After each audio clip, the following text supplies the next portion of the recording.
It's the lessons that we've learned through growing and our growing pains that actually have really been the greatest source of truth for where we're going.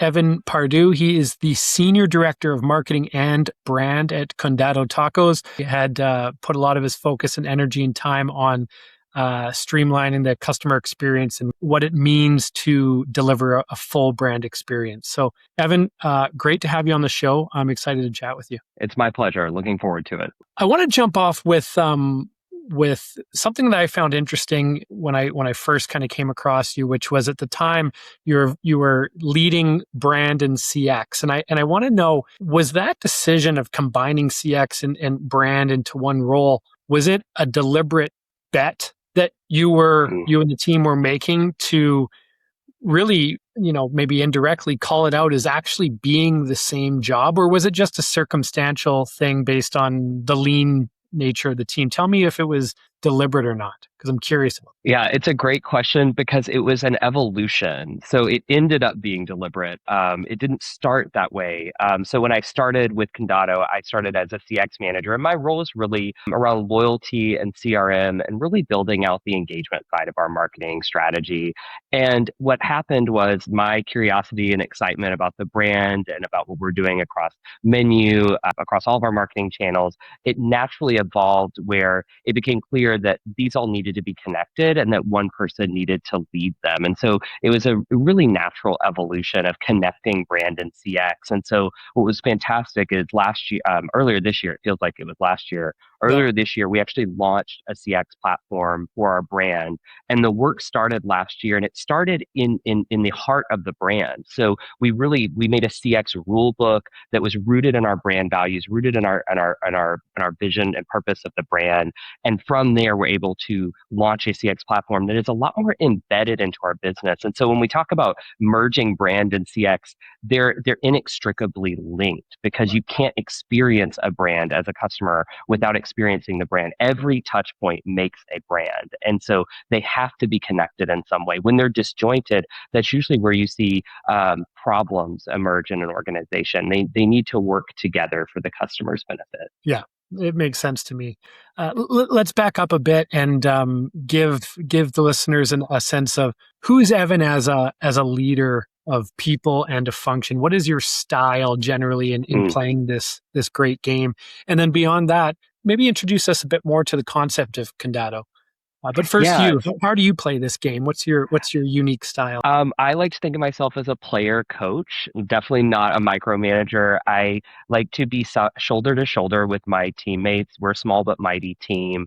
And so I like to be with them in the game, but I don't want to be always playing the game with them. If they need me, I'm there. If, I just was making some photo edits with a teammate, but I showed them how to do it because I'm the Photoshop expert on the team. So I was showing them how to use Photoshop for a specific thing, but I showed them so that they know how to do it next time, right? I'm happy to make the thing and then give them the tools to make it on their own next. And I think that's where the great leaders that I've been inspired by, they're never afraid to get their hands dirty. They're never afraid to jump in and help a teammate out. Never above saying hi to a guest at a restaurant. I always, if I'm at a restaurant, you're going to hear me say, "Hello, how's it going?"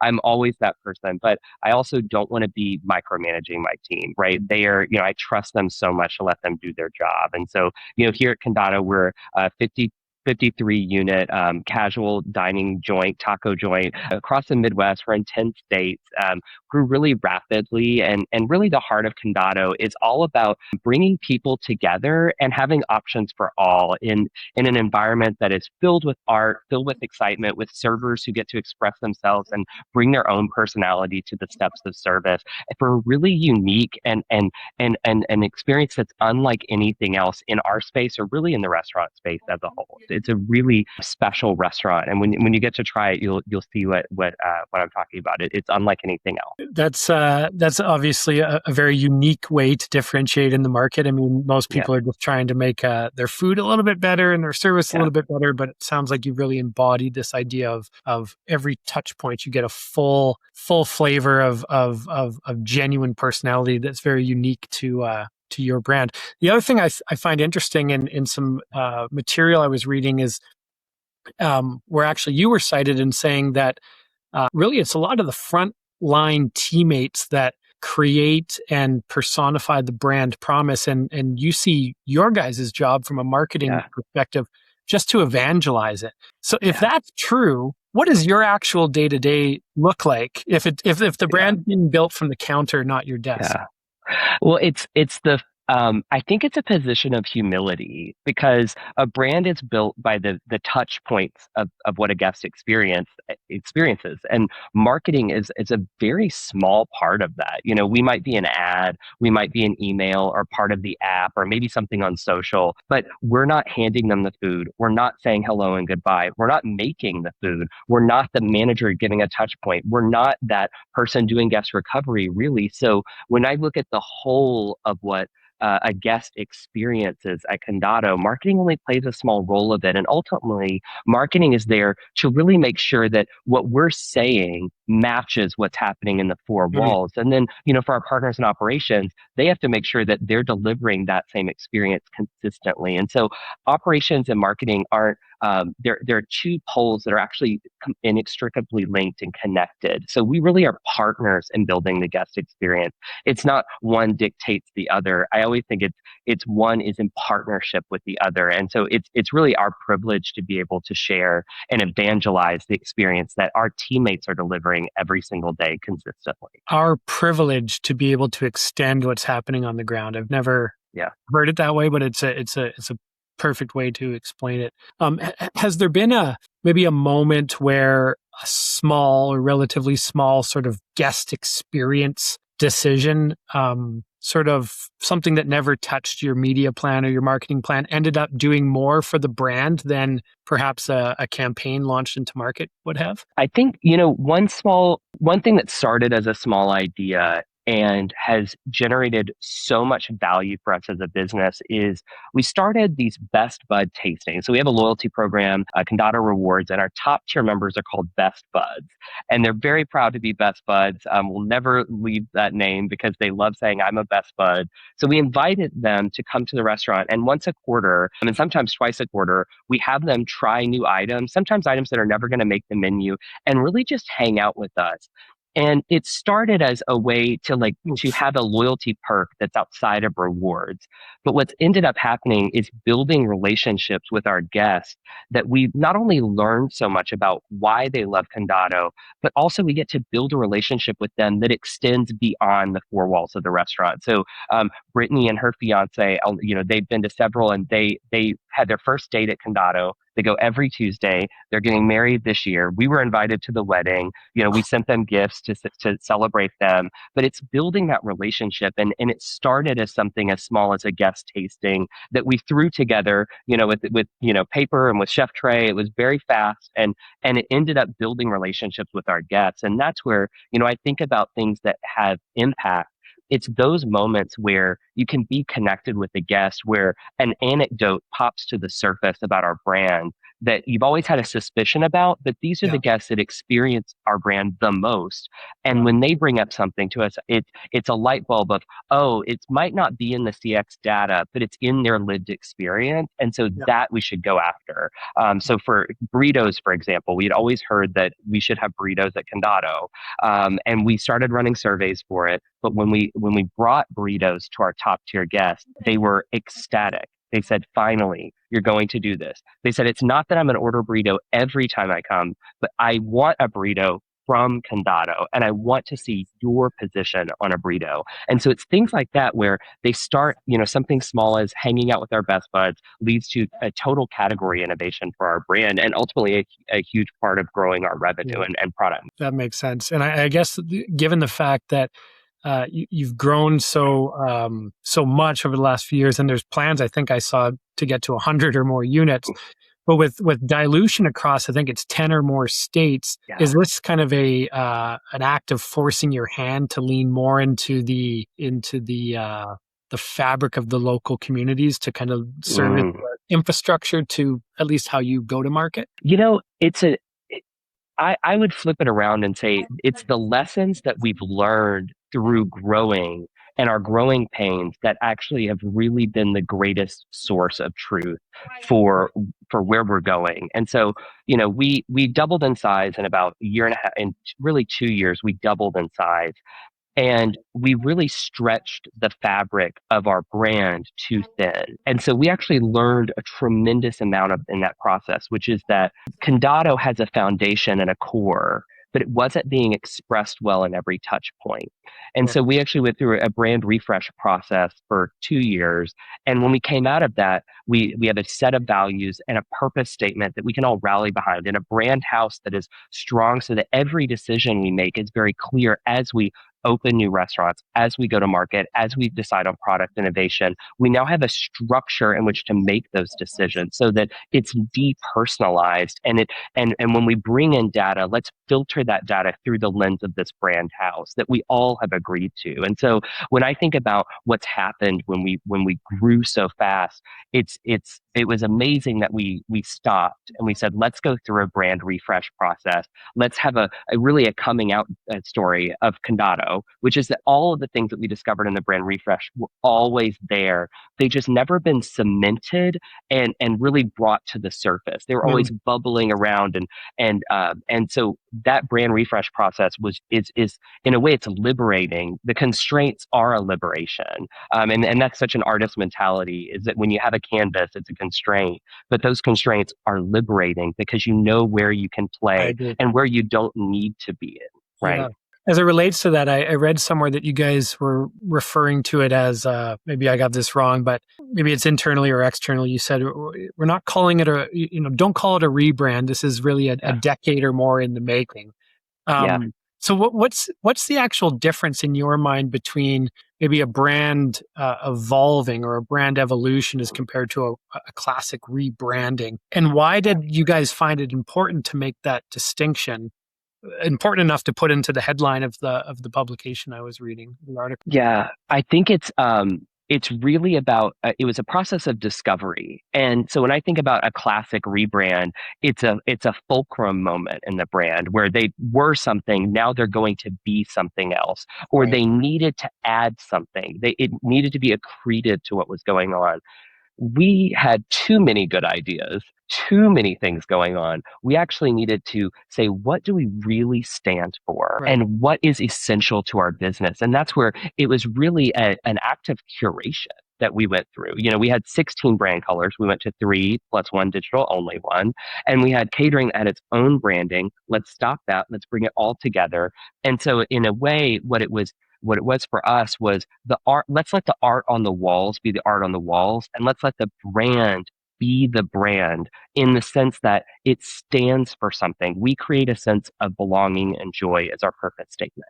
Mm, Everything should emanate from there. Let's have our values be our foundation, and let's build the brand house from there with our top being our purpose. And so once we could solidify that, it was so clear all of these elements had been there. We just never carved them in stone so that we could really hold ourselves accountable to what Condado is so that it didn't have to be everything to everyone. It gets to be the special thing it's always been. yeah. And during that process, I'm curious, what was maybe one of the hardest things, or maybe even generally, what in your opinion are the hardest things or parts of a rebrand that a guest will never see, Mm, but or maybe the thing that took a lot of internal convincing to get mobilized. Talk to me about that because it's kind of like an yeah. iceberg, right? What you see on the top, there's a whole bunch underneath that. Yeah. Share some reflection on that. I think it's the rubric for decision making. It's ultimately the brand house, is where there's a lot of internal discussion, especially among our executive team of is this the right language we're using? Mm. Is this the filter we want to run things through? There's a lot of debate around those core things that we're going to stand behind, right? An example would be flavor rebellion. Our menu is a flavor rebellion. There's a lot of discussion of is that the right word? Is it a rebellion? ultimately we believe our flavors are there. It's rebellious what we're doing. Now there's a constraint to that, which is in our positioning statement, right? So it emanates from purpose to positioning statement to the brand pillars. And so once we could see how it all emanated down, it became clear this was the right language to use. But there was so much discussion that a guest will never see that Yeah. it's critical that everyone is aligned so that when we make the next big decision, we all are on the same page. We're all using the same language and we're really one team together. And I Yeah. think that's the power of going through this process and going through the process of brand is that it's not my opinion and your data and this guest anecdote all fighting against each other. It's what does the brand stand for? And can we run all that data through the filter of brand? And the decision will be clear. It's always clear now, right? And Derek Pratt, our CEO, said, when values are clear, decisions are easy. And I completely agree with that. That when your values are so clear and your brand is clear, it makes decision making a lot easier and a lot faster too. And so Yeah. guests never get to experience that, but it is the exciting part about going through the process. I love it. I want to shift gears a little bit to the very real constraints or opportunities, depending on how you look at it, Yeah. associated with this classic lean but mean and mighty team. Yeah. And specifically, where I want to start with it, it's maybe a bit more specific than I planned for. But I think recently you guys onboarded, in my opinion, kind of the sterling star of CDP category with Mm. Bicky and pulling together all Yeah. of this critical information that just arms you with knowledge and power to make so many decisions. But I'm curious, with the horsepower that's associated with something like Bicky from CDP Yeah. standpoint, how does the lean team actually make use of that stuff versus what shows up on a deck that's interesting, but we don't have enough bandwidth to Yeah. kind of activate on it? Help me understand that. It's a great question. I think it's a question that faces a lot of marketers who so much of the tech stack that a business has is considered marketing. And so when we think about something like Bicky or something like Momos, where CDP or CX tool, if they're always going to be pigeonholed as a marketing tool, they'll never be effective. Right. And so for Bicky, for example, it was a revelation of we could not answer as a business, excuse me, how many new guests we have every day. We couldn't answer that. And we couldn't answer how many we keep every day. And so when we're thinking about how do we make decisions around budget allocation, it becomes difficult because do we need a new guest strategy? Do we need a retention strategy? Do we need a Right. loyalty strategy? Where do you spend the dollars? If you can't answer that question, then fundamentally you're always going to be throwing darts. And so Bicky was a revelation for all teams across the organization. So yes, marketing uses it for segmentation, for menu innovation, for pricing. However, when as a business, you have to be able to objectively have this data at your fingertips and use it. And so our FP&A team is using it, our operators are using it, our I marketing see. team is using it. When you use and leverage data as an organization, decision making becomes a lot easier and a lot more aligned. Everybody has the same set of data. They can work together and see clearly what we need to do as a business and where we need to go after the green shoot. Right. And that really reframes the I guess the expense or the cost associated with something like that. I've heard brands say, "Wow, Bicky would be amazing, but so expensive." Yeah. It's That's how you define the word expensive, right? And if it's Yes. the foundational sort of compass for a lot of operational marketing, etc., departmental decisions, then is it expensive? Yes. I mean, I'll give you an example, which is let's say you spend 50% of your media buy on loyalty guests, right? You're just Oh, going after loyalty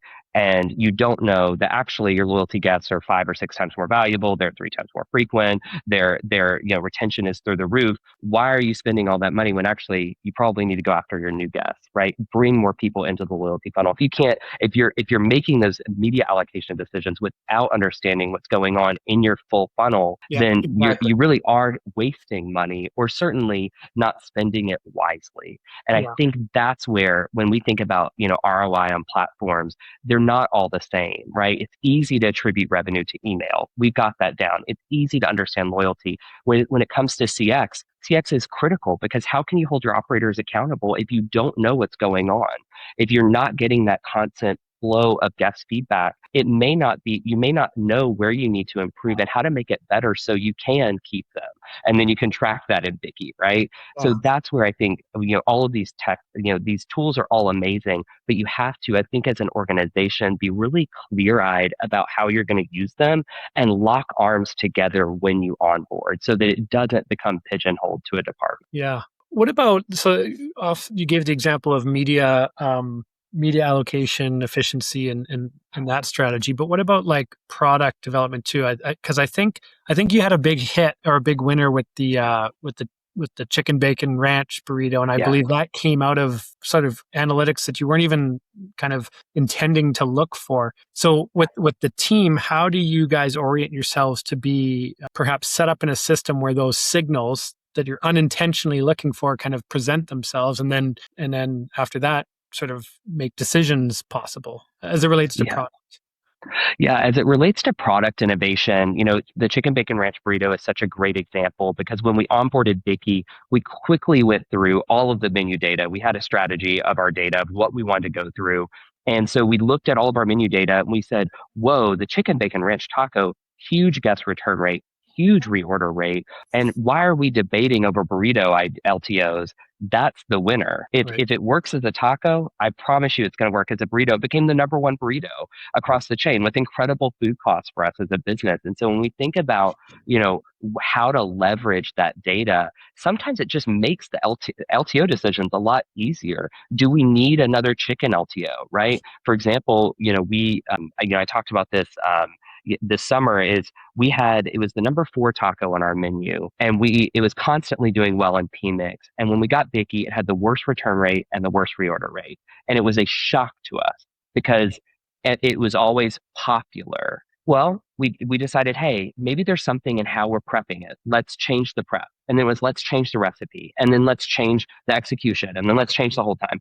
We changed every single part of the back of house steps. And ultimately, it never changed the return rate and the reorder rate. And so we Hmm. could confidently say as a business, hey, this actually isn't the product that our guests are looking for from us. And it was a spicy shrimp taco. We changed to a double decker shrimp taco that was much more milder. It's performing 30% better, right? Because that's actually what our guests wanted. And so when you think about product innovation, P-Mix is such a small part of the story because you can be selling tons of one product, and if guests hate it, you may not know that without something like a CDP. And that empowers, again, when we talk about ROI, you're losing guests because of a product that is not what they're looking for or isn't executed properly consistently. And Right. so when you have that data, you can make those smarter decisions that ultimately help the business, right? We're about to completely overhaul our menu and two tacos that are really, really hot, have very, very low margins compared to our other tacos. We've been holding on to forever. We've never really loved the builds. And then we look at Vicky and it's like, well, actually, our guests aren't loving them either. Now we have the confidence to say, hey, we can actually take those off the menu. They'll still be in the POS. You can build it on Build Your Own if you want to, but we don't need them as taco suggestions because our Got it. taco suggestions should be the products we're most proud of. And so if they aren't working for our guests, they're not working for us, they have really high food costs, it's time we take them off the menu. Right. Right. Yeah. And in those cases, these are products that aren't contributing the benefits of like the loss leader strategy. They just don't. They Yeah. don't work. Yeah, they're not, and it's like they're not bringing in guests, they're Yeah. not keeping guests, they're Got it. costing us more money. Why do we have them on the menu? And that's what makes, again, having these conversations around menu so much less contentious, right? I hear from other brands that their menu Yeah. The meetings are data can very be the contentious. data can be the Yeah, bad guy. let's let the data be the bad guy, right? Yeah. If you love this product, well, the data, like we all have to agree that the data is the data, right? Yeah. So that's where it's so helpful to be armed with that as a group. And again, it's not my data, it's not Pearson's or Trey's, it's our data, it's our brand's data, right? We're one, and this is what we emphasize so much. We're one team, we're rallying together, and that's where a small but mighty company that we always are punching above our weight. We're one team together, and so we leverage data as one group, not as one person or the other. From a lean marketing team standpoint, can you give me an Mm, example of a challenge that is not yet solved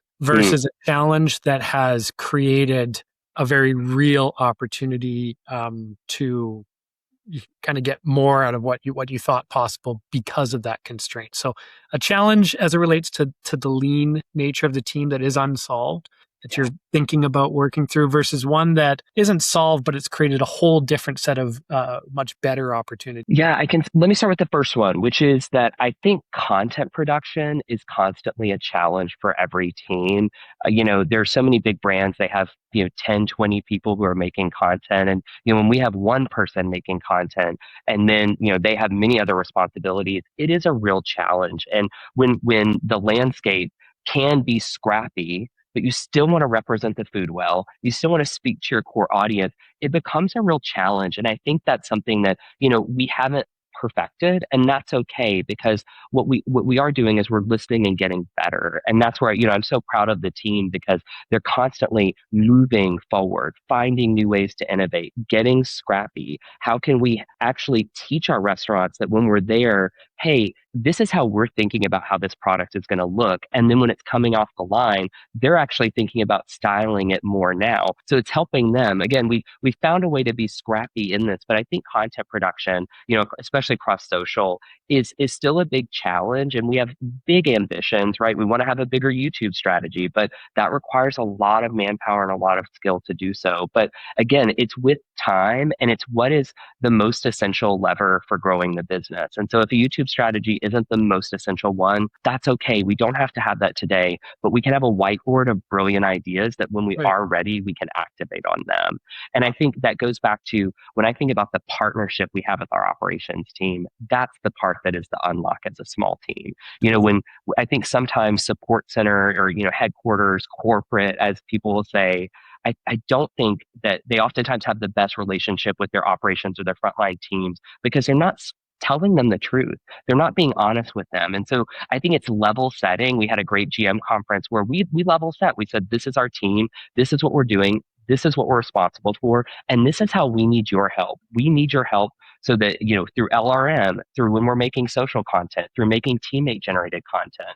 It's not that we're, just doing this for fun. We actually want you all to be in this content. So help us help the brand. And that's where I think there's such opportunity as a small team is lean on your teammates. If you are one team, your operators and your frontline teammates, they're our teammates too. So let's work together and have better relationships, and that'll make a better outcome. Right. No, I Yeah. love it. I like that approach. As you're scaling from, I think before like 39 to 50 plus, and then on the journey to 100, is there anything that you and the other members of the leadership team are anticipating or seeing evidence right now of breaking that Mm. didn't was never a problem before? What's breaking right now and will be broken if you don't continue to be proactive in your journey to 100 from a marketing standpoint? Yeah. From a marketing standpoint, I think we have a really unique challenge, and I think we're taking it head on, which is how do we keep feeling like we're the neighborhood joint, we're the neighborhood place to hang out, while Yeah. also growing as a larger organization. Oh, yeah. And so there's many ways that we've approached this, and I think but what it is it's a constant recognition that the core of our brand is to be in our communities, to work with local artists, to have community, references all over the wall, to Right. hire people that get to be themselves so that they can express themselves the way that they want to, and that they can say what's up to a guest, or they can say hello, how are you doing today. They get that freedom in their steps of service so that it feels more embedded with the community. So I think from a leadership perspective, it's how do we grow and stay local. And it's Yeah. a real challenge. It's something that, again, it takes work and acknowledgement every single step of the way that, hey, we have to make sure we keep this core of Condado being in the center of our community at the center of what we're doing. We can grow as a brand, but we need to stay local and humble. Yeah. I love it. Ultimately, people support what they help create, and communities support what they help create. And if they have a genuine belief that their thumbprint exists somewhere on the brand, or at least part of their thumbprint, I love Yeah. that approach. If you could be the hero for your team, and if you could hand them one thing, a tool, a system, a hire, just to make the next stretch of growth easier, what would you Yeah. wave the magic wand and provide for them? Well, I have a cheeky answer, which is more time. I think we could all use more time. I think so many times, marketing, we're moving at the speed of light. And I think if I could give my team one thing, it is like a week of like not having to do anything but reflect and think and grow. And that's where like I would love to give them of, hey, we don't need to be running at 100 miles an hour this week. So, cheekily, I would love to give them that. Yeah. I think where the other thing, if I had to think about like a product or a system, I would love to be able to fully grow out immediately with the magic wand. It would definitely be teammate generated content. It's something that even as a small brand, we're not franchise, we're all corporate owned. It is tough because teammates have to build relationships with us. We actually share our phone numbers with teammates, so they text us like, "Do you like this? Do you not?" And so Yeah. those teammates now know our system, but it's hard. What I would love to do is be able to scale that across every restaurant. That we've got a teammate at every restaurant making content that's fun, cool, relevant, on brand. I would love to be able to give that to our team because that's what we're looking for. We want Mm, more of our teammates in our content because again, they're the heart of our brand. They are who you see every day. yeah. There's so many corporate social media accounts that just have the corporate teammates and the corporate team on there. Yeah. We don't want to be that. A lot of times we have to end up doing that, but we don't want to be that. We want our teammates to be the stars. If we need to be help, every now and then and be in content, cool. But like, I would rather our team be a background player and our frontline teammates be the main star because Right. they're who you interact with every day. You don't get to see us every day. They're who you're going to say hi to. Who you're going to pick up your tacos from. So how can we find ways to share their stories and celebrate them? Because we have some of the coolest teammates you've ever met. They're so cool. They're so unique and fun and like and energized and exciting. Any way I can tell their story and help my team tell their story, that is a huge benefit for our brand. Right. The idea of empowering and mobilizing teammates and the idea of giving your team a week off, Yeah. why can't those happen today? Mm. I think it's just the pace of marketing today is, when we think about the challenges that we're all, we face as, as restaurateurs, right? This is a really challenging year to be in the restaurant business. And there's a lot asked of marketing teams and we're all facing it head on. I know a lot of people in the industry and we're all running at 1,000 miles an hour. We're all doing a million things. We're all juggling different roles and different hats. And we're all being, I think, asked to help I think in a lot of ways be the glue of an organization, right? Marketing Mm, I talk to training every day. I talk to IT every day. I talk to ops every day. I talk to finance every day. We're yeah. we're so cross-functional in our role because we're seen as representatives of the brand and we're helping tell the brand story. So when I think about, why we can't do that, it's in many ways that I think marketing is being asked to do so much, and we are doing it. And so, when you're actually achieving the goals that you set out to achieve, if someone's going to look around and go, "Why are you stopping? You're doing a great job. Keep up the Yeah. great work." So I think that's why it's just marketing. I think as an industry takes on a lot more hats than what I think even people really know or recognize. And so in many ways, there's just not the time because there's truly always something to do. Yeah. Isn't that funny, right? That the Yeah. curse of being excellent at your job is that you get officially or unofficially promoted into more Yes. work. Yes. Well, and I think more relationships in an organization, and so it's a good thing that you can, I want to be there for our general managers. I shared my phone number with all of our GMs. I said, call me or text me if you ever have a question about something. I want to be accessible to them because I don't want them to feel that I'm some corporate person. We are all one team. Now, Yeah. does that also mean that like I've got some text messages being like, hey, what's going on with this? It is a quick reply, but it is another message I have to answer. But you know what? I look at it as such a point of joy that someone, in the field, a GM like trusts me enough to ask me a question that we can build that relationship.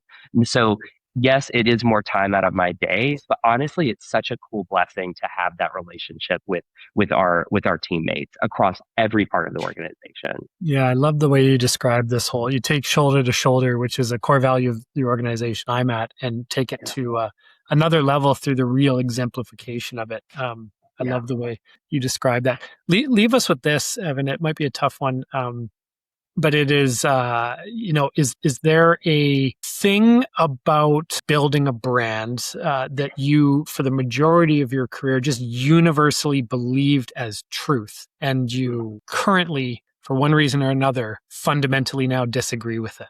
Is there anything that Mm, has yeah. changed wildly, that, for like, we're not talking about things that have just kind of changed, but like things that you were like, that is a truth in my book of building, protecting, growing brands, that I now no longer even agree with any part of it? It goes back to the controversial opinion that I have, which is I think for a long time, I really believed that brands were built from on high and were communicated down.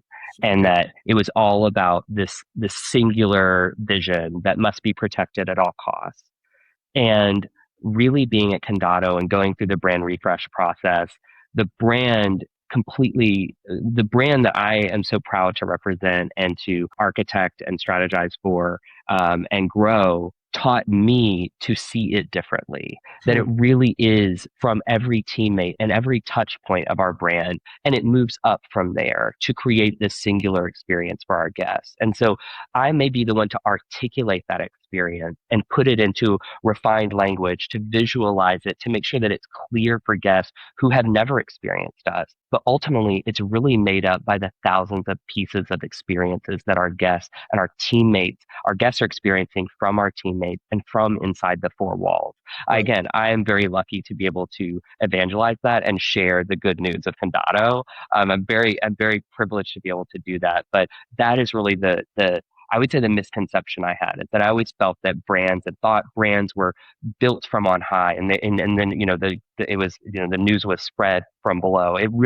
It's the other way around. And Totally. so if you can see the brand built of all these parts, then you know how to A, hold each part accountable, and Yeah. B, know how to tell the full story. Thank you for sharing the way you're playing this game. I think, as I mentioned, you're doing it really well. And for those listening, I think that there's a tremendous number of nuggets to pull from this. So, Evan, I appreciate your time, and thanks for joining Table Talks. Thank you so much. It's my pleasure.